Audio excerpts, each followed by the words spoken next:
Mimosalia, donc cette année c'est la 20e édition. C'est une vente et une exposition de plantes de collection.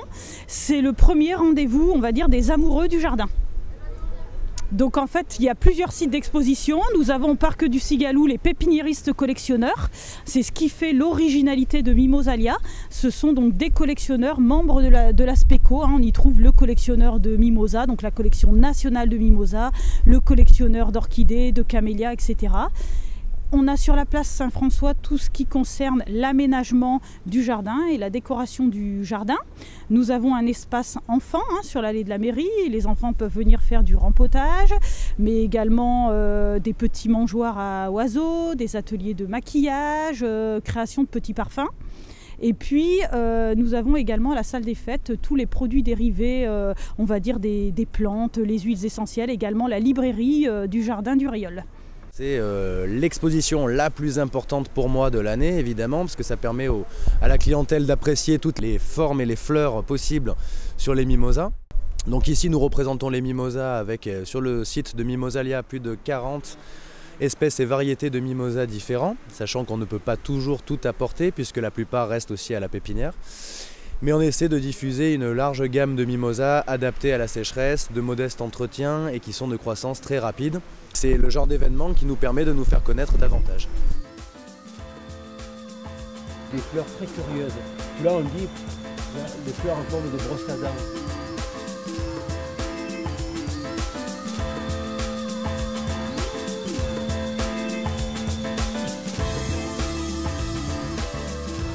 Cette année, on a décidé de mettre à l'honneur les jardins de climat méditerranéen.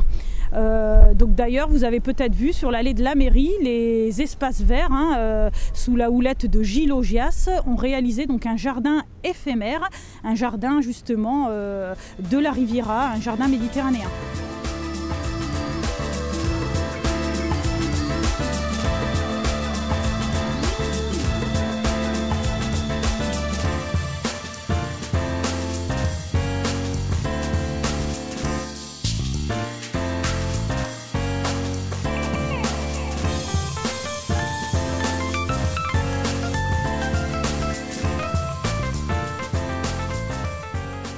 On avait ce matin donc une naturopathe qui nous a parlé justement des bienfaits des plantes méditerranéennes pour la santé.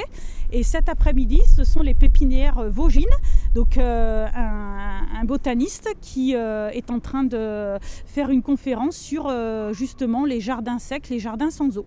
Et j'ai présenté là tout mon travail de voyageur et de chasseur de plantes, cueilleur. De mettre une plante par exemple du Luberon à côté d'une plante d'Arizona, on pourrait se dire qu'il y a quand même des antinomies. Mais non, elles s'installent, elles sont sociales et par les racines, elles se nourrissent, elles ont un nouveau troc d'azote, de phosphore, de nourriture, de levure et c'est l'aventure quoi.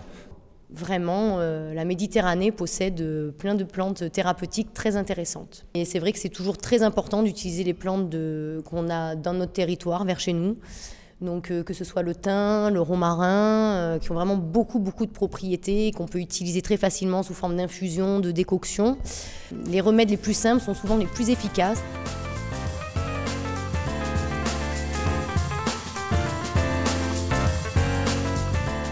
Mimosalia, voilà, c'est à peu près entre 5000 et 10 000 visiteurs dans le week-end. On sait en tout cas cette année que ça sera un très beau cru, on va dire, la 20e édition, parce que voilà, on a eu la chance en plus d'avoir le soleil et le beau temps.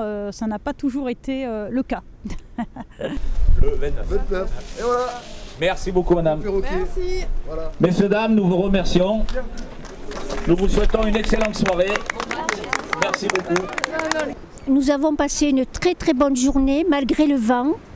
J'espère que l'année prochaine, cette manifestation se refera et qu'il y aura beaucoup de monde, surtout pour les exposants et pour la ville de Bormes.